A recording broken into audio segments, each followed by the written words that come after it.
Vamos a conversar hoy del tema que se ha tomado la agenda noticiosa durante estas últimas semanas, que sigue siendo, por cierto, la seguridad pública en el país. Y para ello vamos a conversar en este primer bloque con Paulina Bodanovich, presidenta del Partido Socialista. ¿Cómo está, Paulina? Muy buenas noches. Gracias por acompañarnos aquí en Canal 24 Horas. Buenas noches. Hola, muy buenas noches. Primero, quisiera conocer su opinión respecto a lo que ocurrió durante la jornada de este miércoles en la comuna de La Florida. 13 funcionarios policiales que resultaron baleados, pero que vienen siendo también una tónica, si es que lo pudiéramos llamar de esa forma, porque hemos visto que, bueno, en estas últimas semanas hemos visto carabineros asesinados, ataques también a funcionarios policiales que no necesariamente se dan en medio de procedimientos que uno pudiera pensar que son más complejos, en quizás alguna intervención en barrios que estén tomados por el narco, quizás, sino que corresponden a hechos que ocurren en fiscalizaciones vehiculares, por ejemplo, y que vienen a remarcar o a dar cuenta de la situación que está atravesando nuestro país. ¿Cuál es su opinión al respecto, Paulina? Mira, es evidente que hay un alto poder de fuego hoy día en manos de los delincuentes, que el crimen organizado es una realidad y por eso las leyes que se han estado tramitando y la visión del gobierno nos parece que es la adecuada. Esto no es algo que venga hace 2 o 3 semanas ni que sea producto únicamente de los lamentables asesinatos de los carabineros de estas últimas 23 o 25 días.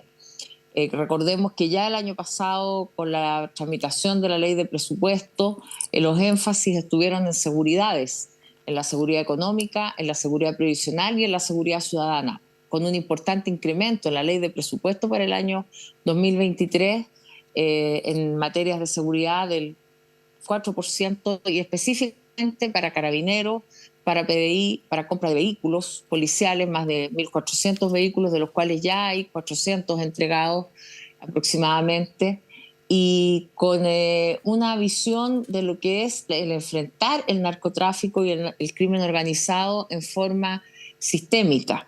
Es decir, no solo desde las policías, sino con la unidad de análisis financiero, aduanas y otras instituciones, de manera tal de poder hacer fiscalizaciones, prevenir y también ir a buscar dónde están los dineros que se obtienen del crimen organizado. Claro, es una situación que se viene arrastrando desde hace harto tiempo, pero que ha decantado en estas últimas semanas en lo que hemos conocido y que ha llevado a que el tema de la seguridad pública se haya tomado la agenda de noticias, la agenda de todas las autoridades prácticamente, ha transformado también la pauta y los anuncios, por ejemplo, que se han estado realizando, que han estado enfocados principalmente en materia de seguridad, que viene siendo también una de las principales preocupaciones de la ciudadanía en estas últimas semanas, sobre todo. Ahora, también se ha planteado desde ciertos sectores políticos en un principio, pero ahora ya parece ser quizás un llamado un poco más transversal, la posibilidad de decretar estado de excepción constitucional aquí en la región metropolitana. ¿Cuál es su visión al respecto? ¿Se debiera plantear esta alternativa? El gobernador de la región metropolitana, Claudio Orrego, la semana pasada no lo descartaba como claramente no depende de él, pero si de él dependiera, él lo mencionaba en una entrevista aquí también en Canal 24 Horas, decía que tampoco lo podía descartar. ¿Cuál es su visión respecto a la posibilidad de decretar o no estado de excepción aquí en la región metropolitana?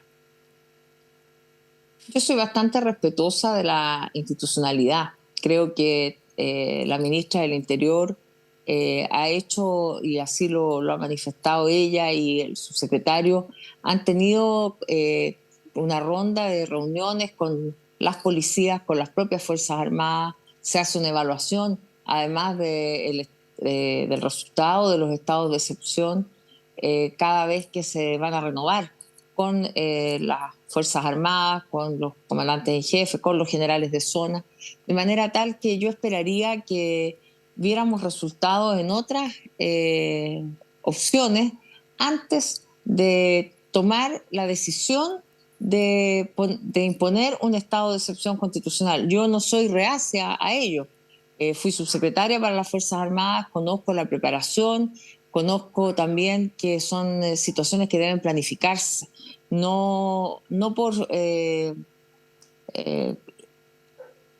que tener un plan, eso quiero decir. Quiero señalar que para cuál es el sentido y cuál es el plan de imponer un estado de excepción constitucional en la región metropolitana. Que no haya una falsa idea de que por imponer el estado de excepción y decretarlo, esto va a tener una solución pronta mágicamente, sino que esperaría yo que haya una evaluación seria y que si la autoridad lo dispone, exista también esa planificación que haga que la ciudadanía tenga ciertas certezas de que va a tener un tiempo acotado para buscar ciertos resultados. Usted mencionaba que esperaría también quizás los resultados de otras opciones. ¿A qué opciones se refiere en este sentido? Bueno, a los anuncios que se han hecho por el gobierno, aquí no hay el resultado, por ejemplo, de los aumentos de pena, claramente no incide mayormente en que se deje de delinquir, eso es algo que está muy probado. Pero sí, cuando hay un ataque frontal a la delincuencia y empieza a haber resultados en las pesquisas, en las detenciones, en los tribunales, en la posibilidad de imputar rápidamente a ciertas personas que queden en prisión preventiva, eso, el término de la sensación de impunidad, eso sí que produce rápidos resultados. Y por lo tanto, como se ha anunciado que va a haber planes en 30 comunas donde se va a intensificar la parte operativa policial, unida con un trabajo coordinado con las fiscalías, porque recordemos que son las fiscalías las que decretan las pesquisas, que decretan las órdenes de investigar a las policías, a ambas, y por lo tanto, unido esto a resultados por una parte y a una labor preventiva que también se ha anunciado desde la Subsecretaría de Prevención del Delito, sumado también a la inversión que se está haciendo desde la Subsecretaría de Desarrollo Regional. Son 3 subsecretarías que dependen del Ministerio del Interior, pero que finalmente están actuando coordinadamente para impulsar y poner los recursos y poner las acciones en los mismos temas. La Subsecretaría de Desarrollo Regional tiene recursos para financiar luminarias, para financiar alarmas, para financiar distintos planes que también van en el mismo sentido, de manera tal que si toda esta acción coordinada empieza a dar resultados, no sería necesario probablemente decretar un toque de queda, un estado de excepción, perdón. Claro, pero si uno mira los antecedentes, cómo está actualmente la situación en nuestro país, no solo aquí en la región metropolitana, en gran parte del país también, una situación bien delicada. No ha funcionado hasta el momento ninguno de los planes, no ha funcionado ninguna de las ideas hasta el momento. Hay algo que aparentemente está fallando, porque hemos tenido carabineros baleados, seguimos teniendo carabineros baleados. Afortunadamente no fallecieron los funcionarios que hoy, este miércoles, fueron lesionados producto de impactos balísticos. Sin embargo, se siguen generando este tipo de situaciones y esto da cuenta de que algo evidentemente está fallando, ¿no? Mire, si se decretara el estado de excepción, tampoco va a cambiar meridianamente la situación. Por lo tanto, por eso a eso aludo yo, cuál es la planificación, cuáles serían los planes, cuáles serían las metas que se trazarían tras ese estado de excepción constitucional. Porque la verdad es que restringir libertades en una ciudad y en una región como la de Santiago, de 52 comunas, es muy complejo. Lo vimos cuando tuvimos post estallido social un toque de queda que finalmente no se respetaba, no existía, porque no había capacidad de control. Entonces a mí no me preocupa que las Fuerzas Armadas tomen un rol, sino que más bien que las expectativas de la ciudadanía no se puedan ver satisfechas, porque evidentemente controlar una situación de esta magnitud sin tener una planificación me parece que es difícil. Por eso que creo que hay que esperar que haya una evaluación por parte de las autoridades y que si se estima necesario, por supuesto, el Partido Socialista va a apoyar esa medida, entendiendo que es una medida excepcional, como lo señala su propio nombre, con un término acotado y con ciertas diligencias o objetivos precisos, concretos y delimitados en el tiempo. Y ahora una última pregunta antes de cerrar esta conversación, porque lamentablemente se nos va el tiempo, pero Quisiera saber su visión respecto a la coordinación del bloque oficialista en el Parlamento, principalmente considerando que hay proyectos que se van a tramitar ahora que también tienen relación con la seguridad, principalmente ahora, por ejemplo, el proyecto de reglas de uso de la fuerza por parte de la institución policial, algo que por parte de la oposición, ya se anunció que se va a rechazar. ¿Cómo se va a lograr la coordinación dentro del propio oficialismo, considerando que también, usted fue bien crítica, por ejemplo, la semana pasada de la alcaldesa Iracy Hasler, hubo también, por ejemplo, en la tramitación de la ley Nadine Retamal, desavenencias entre los parlamentarios oficialistas también, hubo sectores que no apoyaron ciertos puntos de la ley Nadine Retamal. Entonces, en base a esto, quisiera saber su visión respecto a cómo se debería coordinar a partir de ahora el oficialismo en el Parlamento, considerando que faltan proyectos en materia de seguridad por tramitar y que es un tema bien sensible y que estamos también a puertas de una elección y esto, uno lo quiera o no, puede venir también a mover un poco el péndulo.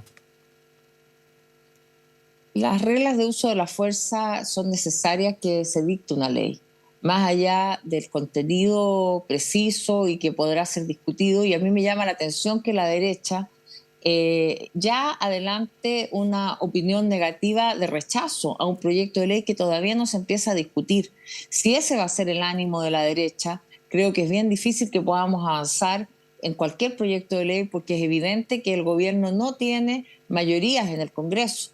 Entonces, por una parte, es fácil decir Chile seguro, Chile contigo, estar preocupado desde Chile, y por otra parte, no querer ni siquiera conversar acerca de los proyectos de ley. A mí me parece que es bastante grave que la derecha se manifieste en ese sentido, sobre todo porque aquí tenemos un problema complejo de aplicación de las normas que hoy día son de nivel reglamentario de reglas de uso de la fuerza y que los tribunales muchas veces no aplican por el hecho de no ser de categoría legal. Entonces creo que hay que tener una responsabilidad y una consecuencia política cuando estamos apoyando a las policías, también darle las facultades no solo a las policías, porque aquí también se van a discutir las reglas de uso de la fuerza de las Fuerzas Armadas cuando están en situación de cautelar el orden público. Por lo tanto, creo que la responsabilidad política, reitero, en este momento tenemos que asumirla todos, que hay que discutir los proyectos y que no hay que cerrarse ni pegar el portazo antes todavía de haberse sentado porque haya mayorías en el Congreso. Las mayorías son circunstanciales, pero los problemas de Chile son permanentes y todos tenemos la obligación de abocarnos a su solución y no de negarnos a la conversación. El Parlamento es el lugar que corresponde a la discusión política, a la confrontación de ideas y donde deben triunfar las mayorías, pero no por eso se pueden imponer las mayorías. Y las relaciones, la coordinación dentro del bloque oficialista en el Parlamento, a su juicio, ¿cómo se debería coordinar, valga la redundancia, de aquí en adelante, considerando lo que le mencionaba hace un momento respecto a la tramitación de la ley Nadine Retamal también? ¿Cómo están las relaciones dentro del propio oficialismo entre las dos coaliciones que forman parte del gobierno? Somos dos coaliciones distintas, eso es un hecho público y notorio. Pero eso no quiere decir que no tengamos intereses comunes, que no podamos confluir en visiones comunes y que para eso tenemos que anticiparnos a las discusiones y poner los puntos en común y en discusión previamente. Creo que respecto de esta ley en particular, no siendo un proyecto que se impulsara desde el Ejecutivo, evidentemente no hubo la capacidad de hacer rápidamente el ejercicio de conversar y ponernos de acuerdo. Pero me parece que para poder tener resultados que sean adecuados a lo que es nuestra visión de país, al progresismo, tenemos que hacer ese esfuerzo de coordinación, de conversación y de tener los mejores resultados posibles en las tramitaciones de las leyes, donde, repito, no hay una correlación de fuerzas que nos sea favorable y en consecuencia la unidad del bloque oficialista es lo único que puede garantizar que nuestra postura quede de alguna manera resguardada. Bien, Paulina Bodanovich, presidenta del Partido Socialista, muchas gracias por esta conversación. Muy buenas noches. Muy buenas noches, gracias.